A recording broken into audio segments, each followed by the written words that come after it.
우리는 지금 창세기로부터 시작해서 하나님의 구원사적 관점에서 성경을 해석하고 공부하고 있습니다. 오늘은 사무엘상 마지막 시간입니다.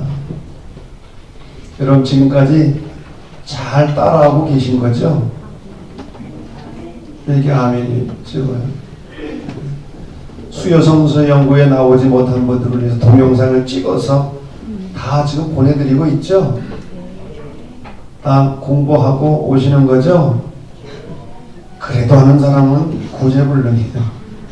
그렇게까지 해줘도 공부를 안 한다면 그래서 다른 일은 어떻게 할 수 있을까 의심이 갑니다. 자, 우리가 이 구원서 성수연구를 시작하면서 제가 첫 시간에 미국의 구약학자 버나드 앤더슨의 성수의 구원 드라마를 간단하게 소개한 적이 있어요. 성서는 하나의 드라마와 같다. 드라마란 뭐냐? 시작이 있고 끝이 있다. 드라마는 스토리가 있다. 그리고 점점 클라이막스를 향해서 진행하는 그런 과정이 있고, 가장 중요한 것은 연출가가 있다. 프로듀서, PD라고 하는 연출가가 의도를 가지고 드라마를 진행을 한다고 하는 것이죠. 근데 하나님께서 바로 이 역사라고 하는 드라마의 연출가가 되신다. 때로는 하나님께서 배우도 되시고, 때로는 연출가가 되셔서 이 하나님의 구원 역사를 이끌어 가신다. 아멘. 하나님은 이 역사뿐만 아니라 내 개인의 역사도 이끌어 가신다. 그런 말씀을 나눴는데, 이런 하나님의 구원사 드라마라고 하는 관점을 머리에 염두에 두고 오늘 말씀을 함께 나눴으면 좋겠어요. 1981년부터 30년 동안 대통령으로 장기 집권을 하다가 2011년에 일어난 민주화 데모로 철권의 자리에서 물러난 사람이 있습니다. 그는 지구촌 마지막 독재자였던 이집트의 호스니 무라바크입니다. 이 호스니 무라바크는 나일강 삼각주 지역에서 1928년에 태어났습니다. 공군사관학교를 나오고 공군 장교가 되었고, 소련 유학을 거쳐서 공군 참모총장직에 오르면서 군사지략가로 승승장구합니다. 1975년 부통령이 된 후에는 아랍세계와 서방세계를 오가며 소위 시나이2라는 평화협정을 이끌어내는 외교적 능력을 과시하기도 했습니다.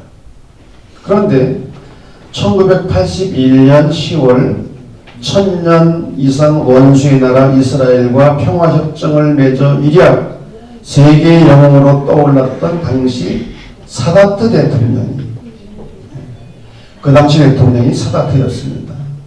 이 사다트 대통령이 친일의 지하드에 의해서, 이슬람 무장 세력이죠, 이 지하드에 의해서 공개 석상에서 암살이 됩니다.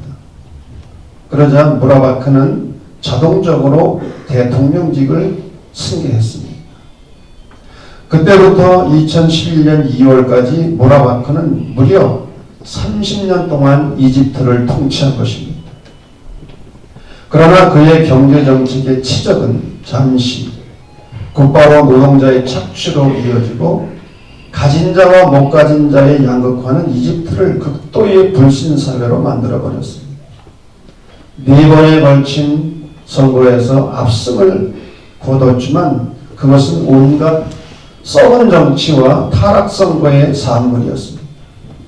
야당 인사들을 비밀 수용소에 가두고 언론의 입을 막았으며 은행, 석유, 수혜주나 공장 모두를 국영화해갔습니다.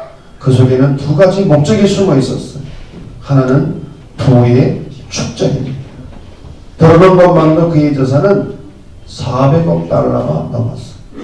다른 하나는 아들 가벨 모바라크에게 권력을 세습하려는 것이었어. 민주화 데모로 말미암아 이 모바라크는 결국 대통령 자리에서 물러나서 살인죄, 부정부패 죄목으로 기소가 됩니다. 카이로 법정에서 재판을 받고 오랫동안 감옥살이를 하다가 지금은 석방이 되었지만 불행한 말로를 보내고 있습니다. 호스니 무바라크의 삶이 우리에게 주는 하나의 교훈이 있습니다. 절대 권력은 절대 부패한다는 것. 절대 권력은 절대 타락한다는 것. 하나님을 두려워하지 않는 권력이 인간의 손에 들어오는 그 순간부터 그 권력은 서서히 한 인간과 사회 그리고 한 민족까지도 부패시키는 독버섯이 된다는 것. 바로 이 무바라크의 운명에서 고대 이스라엘의 처음 왕이었던 사울의 운명을 그대로 보게 됩니다. 절대 권력의 말로 같은 것입니다. 오늘 이어지는 구원순례는 사울 그리고 다윗과 벌이셨던 하나님의 정치 실험을 주제로 합니다. 오늘의 본문은 사무엘상 16장에서 31장까지입니다. 여기에 등장하는 이야기들은 어느 궁중에서도 일어날 법한 왕실 암투의 비화들로 엮여져 있습니다. 사울이 왕이 되었을 때 소년 다윗이 기름 부음을 받은 일 자체가 갈등의 씨앗이었습니다. 이어 다윗이 궁중 악사가 되는 일, 다윗이 블레셋의 장수 골리앗을 죽이고 영웅이 된 일, 끝내 사울왕의 미움을 받아 도피 행각을 벌여야 했던 이야기는 왕궁에서 일어나는 추잡한 권력 투쟁의 전형 같은 것들이었습니다. 왕이 자기 자리를 노리는 신하를 발견하는 그 순간 그를 추방하거나 죽이는 것은 당연한 처사였습니다. 그래서 오늘의 이야기는 왕권을 놓고 사울과 다윗이 벌이는 사생결단의 권력 투쟁입니다. 아니, 사울은 아들 요나단에게 왕권을 세습해가는 치밀한 과정에 갑자기 끼어든 다윗을 제거해야만 했던 정치 보복이기도 했습니다.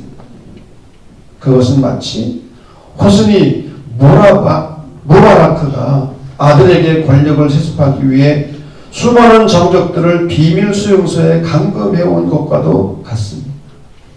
그래서 오늘의 본문은 왕권을 둘러싼 사울과 다윗 사이에 생명을 건 정치적 투쟁사였습니다. 그러나 이와 같은 정치적 해석은 성서가 증언하고자 하는 하나님의 비밀을 놓치기 쉬운 함정이 있습니다. 정치적 해석은 자칫 사울은 무조건 악한 왕으로 다윗은 가장 선한 왕으로 쉽게 입으로하는 위험을 안고 있기 때문입니다. 이것은 대단히 위험한 해석입니다. 우리가 지금 성서를 보는 것처럼 하나님의 구원사적 관점에서 오늘의 본문을 보면 이것은 단순한 궁중 비화나 정치적 투쟁의 이야기가 아닙니다. 오히려 사울과 다윗을 두고 친히 벌이시는 하나님의 정치 실험이었습니다. 그러니 이것은 사울과 다윗이 엮어가는 정치 드라마가 아니었어요.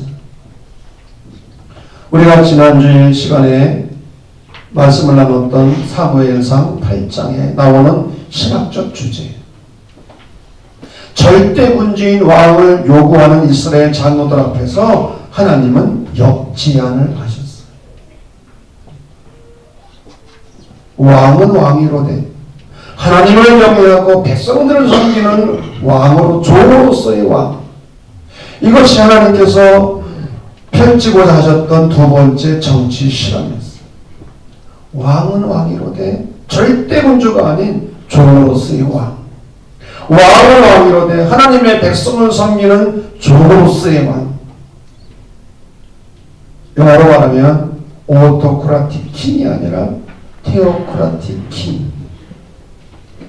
왕이라고 다 같은 왕이 아니었어요. 그래서 이스라엘 왕은 처음부터 달랐어요. 이겨나야 했습니다. 이제 하나님께서는 먼저 사울을 두고 세 번째 정치 실험에 들어가셨어요. 성경을 보면 사울은 준수했다고 했습니다. 준수했다고 하는 것은 인물이 빼어나고 능력이 출중했다는 거예요. 신은 모든 백성보다 얻기 위만큼 큰 장신이었어요. 사울은 무바라크처럼 전쟁에 능한 장수였어. 그는 이스라엘을 괴롭히는 암몬, 에돔, 모압, 아말렉을 제압하고 천하무적 블레셋과도 감히 대결하는 큰 용사였어요. 성서학자들에 의하면 사울은 왕국 건립에 대한 강한 정치적 야욕도 없었다고 합니다. 백성들에게는 세금도 부과하지 않은 선정을 펼쳤습니다. 후궁을 두지 않았고 군대마저 자원제로 운영을 했습니다. 그런데 이것들이 위대한 왕의 속성일 수 없었어요.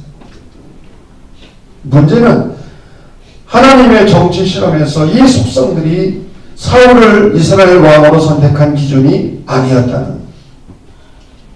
하나님은 사울을 왜 선택하셨는가? 성경을 보면 하나님의 영에게 감동되었기 때문이라고 말합니다. 인간적인 조건이 좋았지만 그것이 선택의 기준이 아니라 하나님의 영에게 감동되었기 때문에 하나님은 사울을 선택하신 거예요. 이것은 하나님의 정치 실험을 이해하는 데 가장 중요한 분기점입니다. 하나님은 사람을 외모로 보시지 않기 때문에. 여러분, 하나님이 사람을 외모로 보지 않는다는 말씀에 감사하기를 바랍니다. 아멘 하는 사람은 그렇게 자신이 있어요. 외모로 보고 우리를 부르시고 선택했다면 어떻게 될 뻔했어요? 사울이 왕이 된 것은 처음부터 외모나 그의 정치적 능력이 있지 않았어요. 사울이 왕이 된 것은 하나님의 선택하심과 부르심에서 온 것이었어요. 그러기에 사울이 왕이 된 것은 하나님만을 섬기고 백성을 섬기는 종으로서의 왕이어야만 했어요.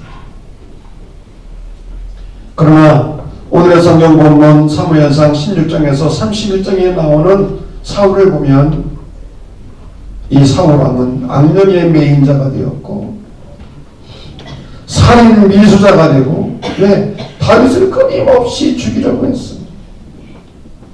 이중인격자이기도 했어요.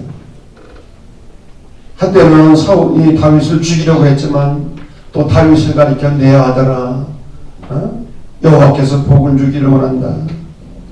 앞뒤가 맞지를 않는 거지. 그리고 하나님이 버린 자로 끝을 맺습니다. 민족의 영웅 무바라크가 한순간 이집트의 배신자로 몰락한 것과 같은 비극적인 말로였어요. 여기서 우리는 한 가지를 물어야 됩니다.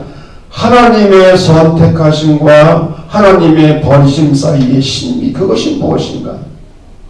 하나님의 택하심과 버리심 사이, 거기에는 사울이 범한 세 가지 실수가 등장합니다. 첫째는 제사권을 침범했습니다. 제사장이 드려야 하는 제사를 급하다고 벌어나가고 자기가 드린 겁니다. 월거랭이를 한 겁니다. 두 번째는 전리품을 감추는 겁니다. 다 진멸하라.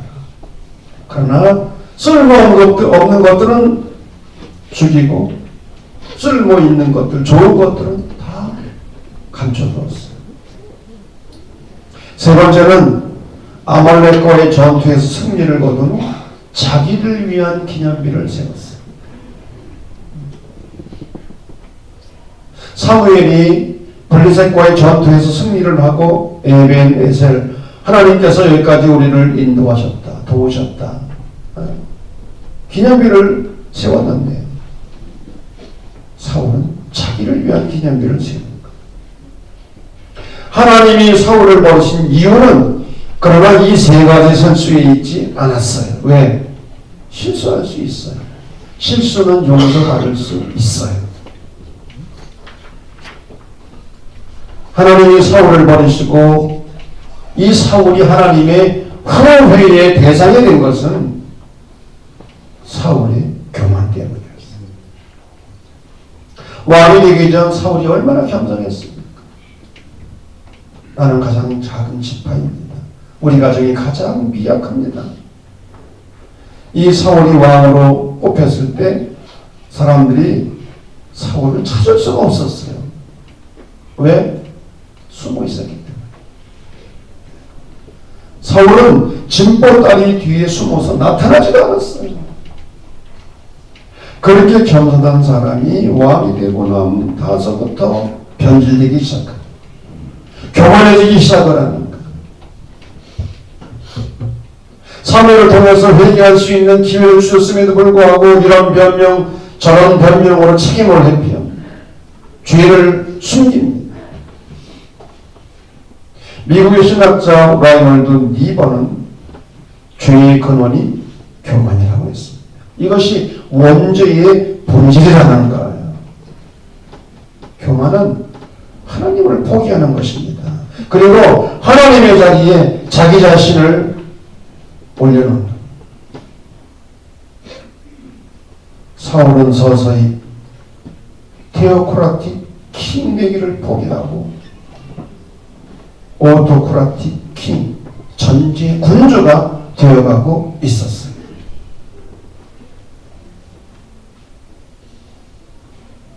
사무엘상 31장을 보면 사울왕의 말로가 나옵니다. 브레셋과의 전투에서 패배한 후에 길보아 성 위에서 칼을 뽑아서 그 위에 엎드러져 자살을 합니다.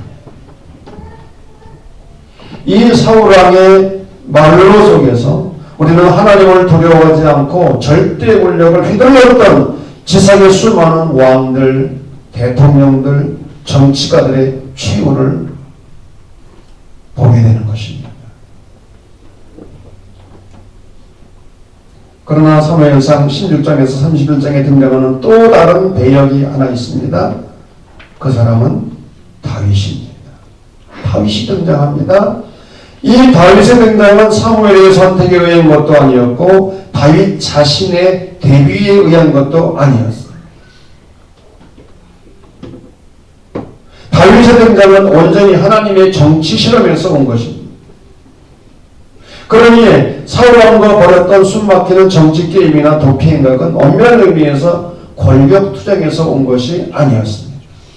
사울을 두고 벌이셨던 하나님의 정치 실험이 이번에는 다윗이라는 소년을 두고 벌이시는 하나님의 또 다른 정치 실험이었습니다.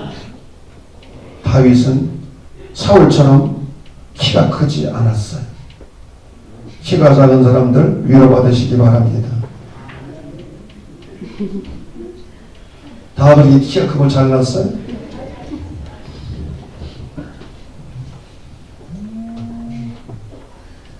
그러나 그의 빛이 붉고 눈이 빼어나고 얼굴이 아름다웠다고 성경은 말합니다. 그러나 이것이 선택의 기준 또한 아니었어요. 사울의 택한 것 같이 놀랍게도 다윗은 여호와의 영에게 감동된 사람이었어요. 하나님의 영에게 감동된 사람이었어요. 정치 실험에서 하나님은 사울과 다윗에게 동등한 기준과 기회를 주신 것입니다. 그러나 한 가지가 달랐어요. 다윗과 사울이 다른 것이 한 가지가 있었는데 다윗은 왕의 길이 아니라 고난의 여정을 걸어야 했습니다. 이것은 하나님의 또 다른 정치 실험이었어요. 하나님의 구원 계획 때문에 아브라함이 고난의 여정을 걸은 것처럼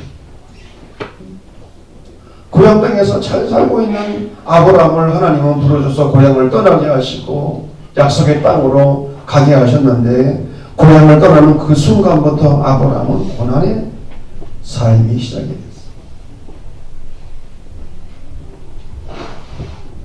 아브라함뿐입니까? 요셉 또한 애굽으로 팔려가서 7년 동안 고난의 여정을 걸었어요. 모세도 이 길을 걸었습니다. 우리 주님 예수 그리스도께서도 고난의 길을 걸으셔야 했습니다. 고난은 내가 선택하는 것이 아니라 선택된 자의 길이었어요. 따라하십시다. 고난은 선택된 자의 길이다. 선택받은 자의 길이다. 그러기에 다윗이 당한 고난의 여정은 겉으로는 권력 투쟁에서 온 것처럼 보이지만 그것은 온전히 하나님의 정치 실험에서 온 것이었어요. 사울왕이 낯을 피해서 기약 없이 도망을 쳐야 하는 이 상황 가운데서도 여러분 다윗이 얼마나 죽음의 위기를 많이 느꼈습니까? 성경을 보면 다윗이 그런 말을 하죠. 나와 죽음 사이는 한 거리입니다. 항상 죽음의 위협을 느낍니다.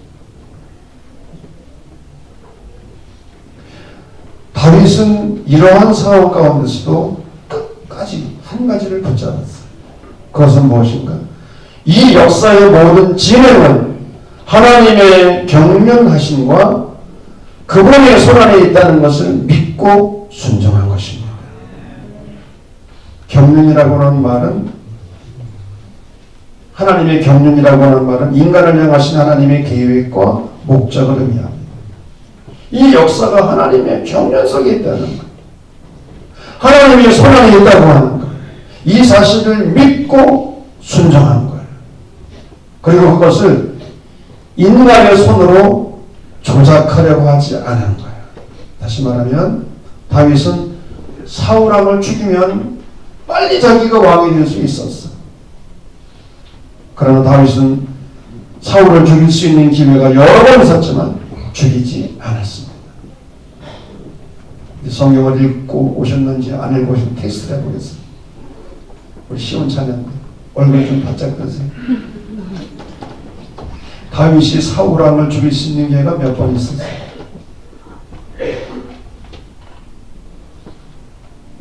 시온찬양대 아니에요? 여기 이만누엘 찬양대인가?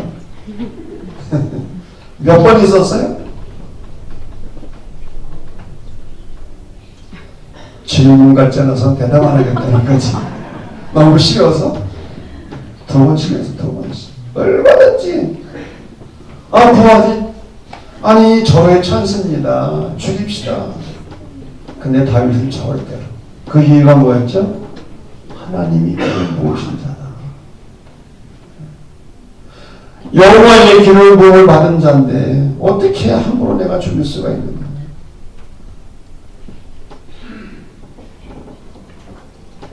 다윗은 자신 앞에 펼쳐지는 이유 없는 고난 앞에서 그 방향을 그리고 그 시간을 인위적으로 바꾸거나 단축시키려 하지 않은 것. 다윗은 고난 그 뒤에 거대한 하나님의 경륜을 읽고 또 끝까지 기다린 거예요. 그래서 지난 수요일 시간에 다윗의 인내의 특성에 관해서 우리가 말씀을 나눴어요. 끝까지 하나님의 딸을 기다리고 견디고 참아요. 왜? 하나님의 경륜을, 하나님의 목적과 계획을 읽었기 때문에. 지금 하나님은 사울이 실패한 바로 그 자리에 다윗을 들어 정치 실험을 진행하고 계셨어요. 하나님을 섬기는 왕, 백성을 섬기는 종으로서의 왕을 실험하고 계신 거예요. 사실 다윗은 그 오랜 고난의 세월을 통해서 백성들을 섬기는 종으로서의 왕을 훈련한 거예요. 놀랍게도 다윗을 들어 이어가시는 이 하나님의 정치 실험은 장차 오실 메시아의 계보의 시작이었어요. 이사야는 이사야 11장 1절에서 이렇게 예언했습니다. 이새의 줄기에서 한 싹이 나며 그 뿌리에서 한 가지가 나서 결실할 것이고. 여기서 이새는 다윗의 아버지였습니다. 그리고 마태복음 1장 1절은 이렇게 시작합니다. 아브라함과 다윗의 자손 예수 그리스도의 계보라 족보라. 다윗을 선택하신 것은 이스라엘의 정치 체제의 실험이 아니었어요. 오히려 이 지상에서 하나님을 경외하고 하나님의 백성을 섬기는 왕정 체제 하나를 실험하시는 하나님의 거룩한 정치 실험이었어요. 그것은 장차 인류를 구원하실 메시아의 계보로 이끌어 가시는 하나님의 거대한 구원 계획이었어요. 사울이 실패한 자리, 하나님은 작은 소년, 어린 소년 다윗을 들어 그의 구원의 역사를 이어가셨습니다. 적어도 초기에 다윗은 이 하나님의 비밀을 읽고 또 순종했습니다. 바라기는 우리 또한 하나님의 구원 역사의 비밀을 읽고 고난의 삶 속에서도 하나님의 구원의 경륜을 읽고 그래서 하나님을 경외하고 사람을 섬기는 종으로서 하나님의 구원 역사의 도구로 쓰임받는 은혜가 우리 모두에게 있어지기를 주의 이름으로 간절히 축원합니다.